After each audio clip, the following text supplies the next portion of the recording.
Hello students, I am Professor Sunita SHIRSAT. You are most welcome in my channel once again. Today we have new autobiography Karukku by Bama. Who is Bama? Bama is pen name of Faustina Mary Fatima Rani. Was born in 1958 in Tamil Nadu. She is a Christian Dalit writer and activist. Her father was in Indian Army, so she could continue her study in school and college. She became a school teacher at the age of 20 and became a nun in the convent at the age of 26. She left the convent after 7 years and started writing Karukku, an autobiographical novel in 1992.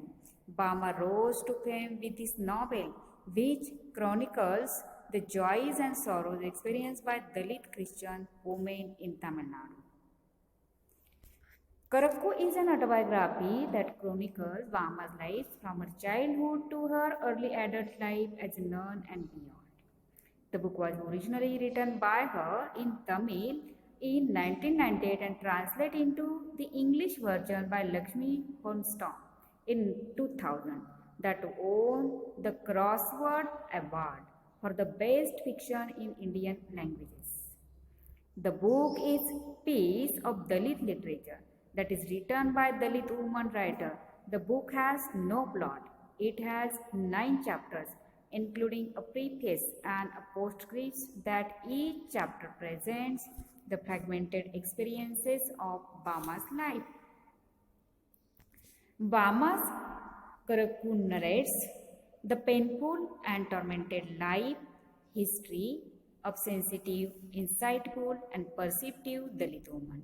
Her novel shows various aspects of caste discrimination and gender discrimination. It shows the suffering of Dalit community in hands of upper caste communities in church, places of education in society. It also shows the sufferings of Dalit women in the hands of the upper caste men and also in the hands of their own husbands.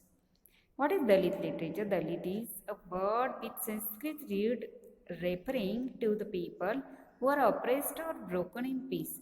The word Dalit refers to the people who fall outside the Hindu caste system as untouchables. Dalit literature is the literature of Dalits by the Dalits and of the Dalits. It has two major tasks: to awaken the Dalit in every reader by sharing the Dalit experiences and to be a part of the worldwide literature of the oppressed such as black literature or slave narratives. Bama is well-known Dalit writers in Tamil language. The narrator, the writer Bama herself, is narrator in the book. What is the summary? Introduction and preface. Meaning of Karukku is given. Bama begins her preface by describing the meaning of the title Karukku. She compares the word Karukku, which means palmyra leaves that are like double-edged sword, with her own life. She further mentions that the references is taken from New Testament of the Bible, in which the God's word is compared as the double-edged sword.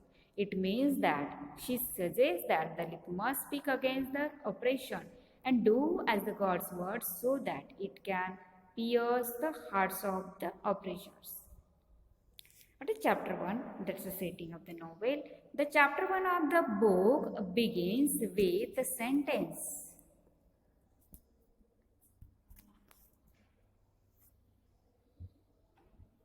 our village is very beautiful, which is her narrative strategy to begin her story. She continues to describe the natural beauty of her village, though there are different castes and communities in the village. So the chapter describes both the natural surroundings as setting for work as well as the nostalgic about the past as scenes for acts of discrimination. Chapter 2, that's the caste system, the practice of untouchability. In the chapter 2, Bama describes about discriminating caste system. She says that when she was a child, she saw the practice of untouchability. She also recalls that the Dalits work as servants for the Naikar families who belong to the upper caste. She also shows how prejudices and caste practices are part of the social system and lower caste children are discriminated against almost naturally even institutions like schools and the church. She recalls humiliating treatments when she was in school and college, and when she became a school teacher in the convent school. Later, when she became a nun, she also faced discriminatory order within the church system. She ends the chapter with suggestion that Dalits should raise voice against all kinds of discrimination. Chapter 3, that's a conflict of pariahs and chalias. The chapter is about clash between two Dalit communities, pariahs, pariahs and chalias, over the use of symmetry that was used by the pariahs. Bama describes about this conflict in detail. The problem was that Chaliars want this symmetry for a playground for the Chaliar community school, and the pariahs want this place as their cemetery. This conflict led to killing and court cases and even the police action. Bama laments and court cases and even the police. Bama laments over the clash of two Dalit communities. She suggests them to unite and live together harmoniously. Chapter 4, that means hardworkingness of Dalit. In this chapter, Bama describes about hardworking nature of Dalits and how they exploited by upper caste communities. She tells us that Dalits work for the upper caste people, but they get little from their labor. She also describes her experiences of working hard for maximum of 5 rupees a day. The chapter details the life labor that Dalits are born into.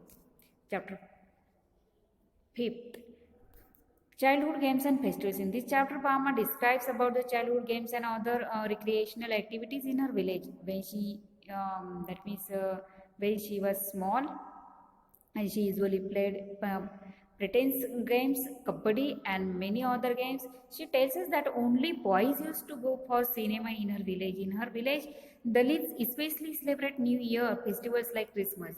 She also describes how people in her village have changed, that they are more interested in cinema than going to the church.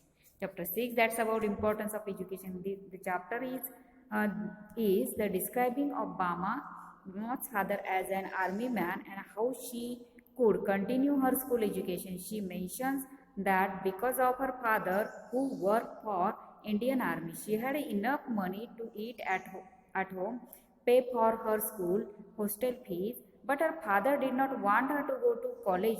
She was a brilliant student in school and college. As a result, she did not experience much harassment from her classmates. After she completed her B.Ed, she became a school teacher. She has strong belief that education can change one's life. She tells us that even the poor upper caste will have difficulties in life if they have no education. Chapter 7 is about Christianity. In this chapter, Bama describes her experiences as a Christian Dalit woman and how her faith on Christianity had changed over the years. She recalls her school days when children were in the church for praying. They would often be beaten by the teachers to keep the children awakened during the church service. Slowly, she lost her faith in God and she grew up, and she experienced discrimination within the church order in the term of caste, class and gender. But she wanted to become a nun because she wanted to teach the Dalit children so that she could serve the poor lower caste children, to inspire them to fight against discrimination. She had 3 years of training to become nun, which was not so bad. Chapter 8 is about becoming nun. In this chapter, Bama mentions her life in convent. After becoming nun, she tells her experience in the holy order in the convent. Once inside the convent, she understood the reality of life as Christian. She found herself in a different world in the convent. The people in the convent are talking of Jesus and Mary, but they are living their life luxuriously. All kinds of discrimination were inside the convents, such as Dalits, were treated equally as upper caste people. Poor people were discriminated, women were discriminated against by all. Church had no connection with all kinds of discrimination. She was transferred from one place to another within a short time. At the end, she decided to leave the convent. Chapter 9, the world outside the convent. The chapter is about Bama's experiences of the outside world after the convent. Although The outside world was hard for her. She had no regrets of leaving the convent.